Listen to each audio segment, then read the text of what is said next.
क्या हाल है सबका। आज हम बना रहे हैं ब्रेड अंडा लगा दूध के साथ, चीनी के साथ।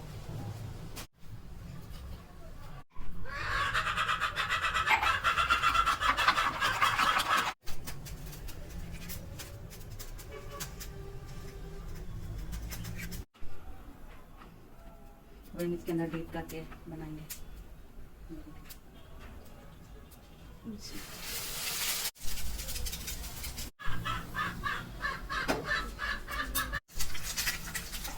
इतना प्यारा गोल्डन कलर आ रहा है। फिर हम इसके काटेंगे पीस।